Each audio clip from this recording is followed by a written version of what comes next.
Isang gabi ng Hunyo 1993, tahimik ang campus ng UP Los Baños. Ang mga estudyante ay abala sa pag-aaral, naglalakad at nagkwekwentuhan. Walang nakakaalam na sa mga sandaling iyon, isang karumaldumal na krimen ang magaganap, isang krimeng yayanig sa buong bansa at hinding-hindi malilimutan ng mga Pilipino. Isang gabing magbabago sa kasaysayan, isang gabi ng kasamaan na nagpapakita kung gaano kalupit ang tao kapag ginamit ang kapangyarihan sa maling paraan. Ito ang kwento nina Eileen Sarmenta at Alan Gomez. Si Eileen, 21 taong gulang, masayahin, aktibo sa eskwela at pangarap maging matagumpay balang araw. Si Alan naman, 19, maasahan at mabuting kaibigan. Pareho silang estudyante sa UPLB, puno ng pag-asa sa kinabukasan. Pero noong gabi ng Hunyo 28, isang simpleng lakad lang sana pero nauwi sa trahedyang kinilabutan ang buong bansa. Dalawang katawan ang natagpuan sa magkaibang lugar. Ang isa ay babae na wala ng buhay, duguan at may tama ng bala sa mukha. Ang isa naman ay lalaki na bugbog at itinapon sa tambakan ng basura. Sila ay sina Eileen Sarmenta at Alan Gomez. Ang kanilang mga pangalan ay naging simbolo ng hustisya at kirot ng sambayanan. Paano nga ba nagsimula ang lahat? Sino ang mga taong nasa likod ng krimeng ito? At bakit si Eileen ang naging biktima? Ito ang kwento ng dalawang kabataang may pangarap pero kinitil ng kalupitan. Isang kwento ng abuso, pananahimik at paghahanap ng hustisya. Bandang 9:00 ng gabi, nagpaalam si Eileen sa kanyang boyfriend. "Sandali lang ako, bibisitahin ko lang ang kaibigan ko sa dorm," sabi niya. Sa daan, nakasalubong niya si Alan, ang kanyang kaibigan sa universidad. Nag-alok si Alan na ihatid siya gamit ang Tamaraw van. Sumakay si Eileen, hindi niya alam iyon na pala ang simula ng kanyang bangungot.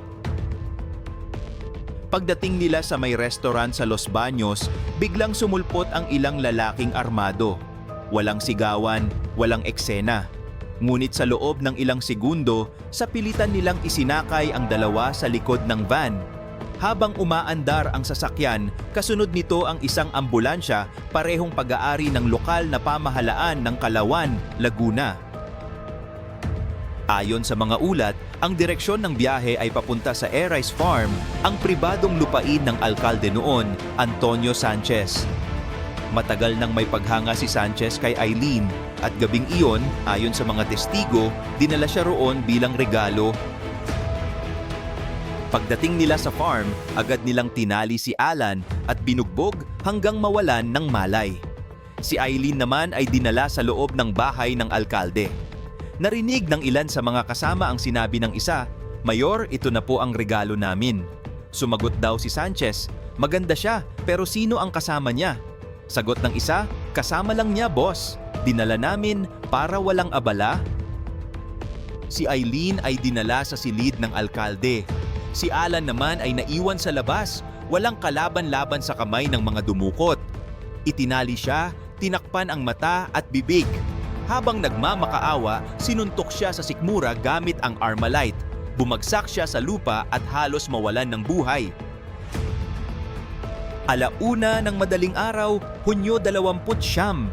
Lumabas si Eileen sa kwarto ng alkalde umiiyak, nanginginig, walang suot na shorts, magulo ang buhok, nakatali pa rin ang mga kamay at nakatakip ang bibig. Halatang wala ng lakas at puno ng takot. Ayon sa salaysay ng mga saksi, lumapit ang alkalde sa mga tauhan niya at sinabing, "Salamat sa regalo mga anak. Tapos na ako. Sa inyo na siya. Gawin niyo na ang gusto niyo." Itinanong pa niya at yung lalaking kasama niya. Ang sagot ng isa, "Boss, papatayin na rin namin para wala ng problema." Pagkatapos ay muling isinakay sina Eileen at Alan sa van. Habang umaandar, napansin ng driver na gumagalaw ang sasakyan. Ilang sandali pa, may narinig siyang mga putok. Bumaba ang mga lalaki at itinapon si Alan sa tumpok ng basura. Hindi pa roon nagtapos ang bangungot. Tumungo sila sa isang tubuhan sa Sitio Paputok, Barangay Mabacan. Doon, ginahasa si Eileen ng ilan sa mga tauhan ng alkalde. Isa ang tumangging sumali, hindi na raw niya kayang tingnan ang ginagawa ng mga kasamahan niya. Nang matapos ang lahat, lumuhod si Eileen. Umiiyak, nagmamakaawa na huwag siyang patayin. Ngunit sa halip na maawa, tinutukan siya ng baril, isang putok, at natahimik ang gabi. Ang katawan ni Eileen ay iniwan sa loob ng van, duguan at walang buhay. Kinabukasan, Hunyo 29, 1993, dalawang bangkay ang natagpuan. Ang isa babae, may tama ng bala sa muka.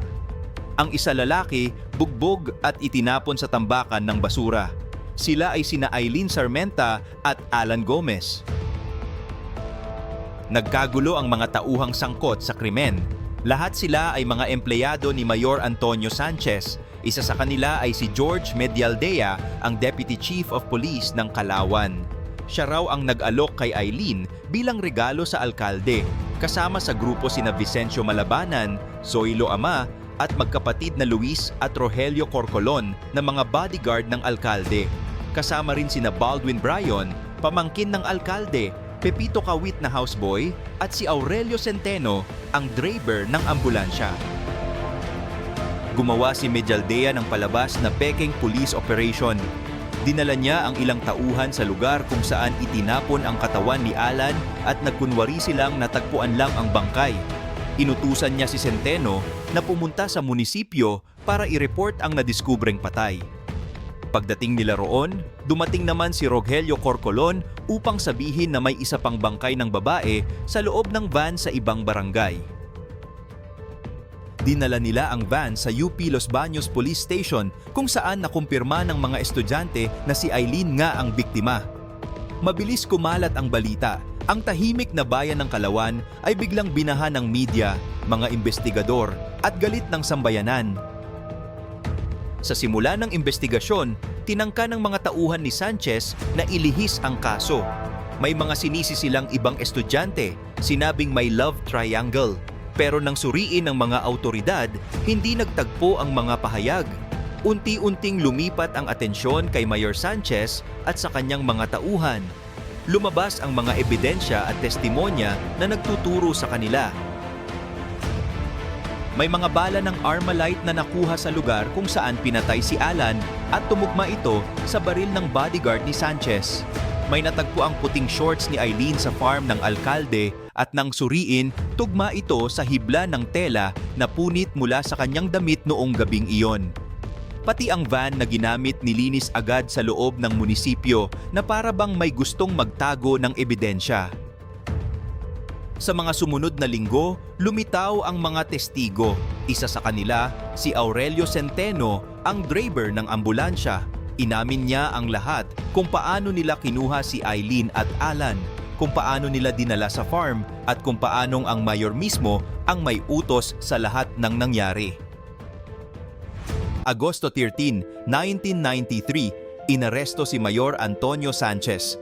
Dinala siya sa Camp Vicente Lim at agad niyang hinarap ang media.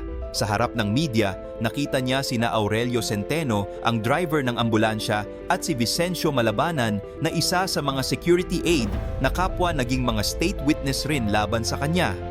Ayon kay Centeno, takot na takot siya sa nangyayaring investigasyon at humingi siya ng tulong sa alkalde.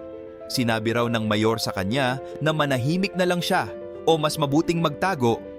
Binigyan pa siya ng 2,000 piso para makatakas ito. Pagdating ng mayor sa kustodya, itinanggi niya ang lahat ng paratang. Sinabi niya na noong araw ng krimen ay kasama niya ang kanyang kinakasama.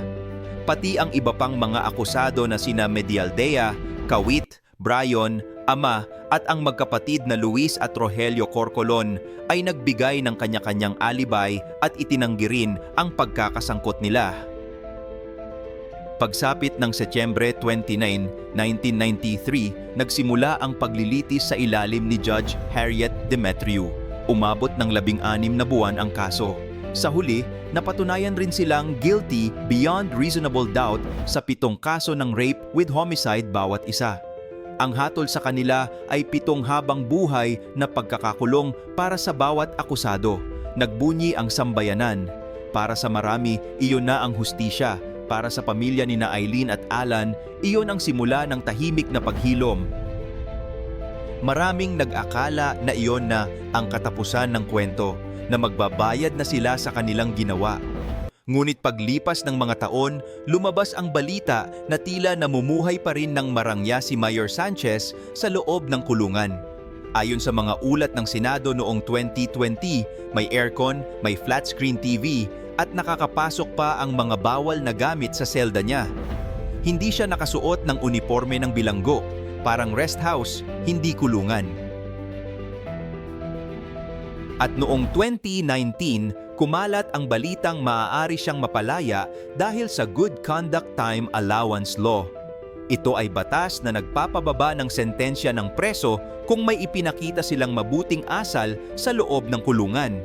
Nagulantang ang bansa. Paano siya magiging mabuting preso kung may droga, telebisyon at aircon sa selda? Galit ang buong sambayanan. Trending sa social media ang hashtag No to Sanchez Release. Nagprotesta ang mga tao, nagsalita ang pamilya ng mga biktima at sa huli umatras ang gobyerno. Hindi siya pinalaya. Sabi ng Senado, ang kriminal na walang pagsisisi ay hindi karapat-dapat sa kalayaan. Kaya nanatili si Sanchez sa loob ng bilangguan. Hanggang sa umaga ng Marso 27, 2021, natagpuan siyang walang malay sa kanyang selda. Dinala siya sa ospital, ngunit idineklara siyang dead on arrival.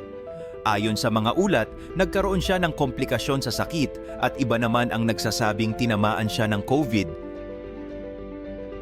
At doon nagtapos ang buhay ng isang alkalde na minsang tinitingala sa kanilang bayan, ngunit kinatakutan at kinamuhian ng buong bansa. Tahimik siyang namatay, walang media, walang seremonya, walang pag-amin. Ngunit sa bawat Pilipinong nakarinig ng kwentong ito, hindi kailanman mamamatay ang alaala ni Aileen Sarmenta at Alan Gomez. Dalawang kabataang may pangarap, dalawang inosenteng buhay na sinira ng kasakiman at kapangyarihan. Hanggang ngayon, tanong pa rin ng marami, nakuha na ba talaga ang hustisya? O baka tulad ng maraming kwento sa ating bayan, ang hustisya ay nananatiling panaginip lang sa dilim?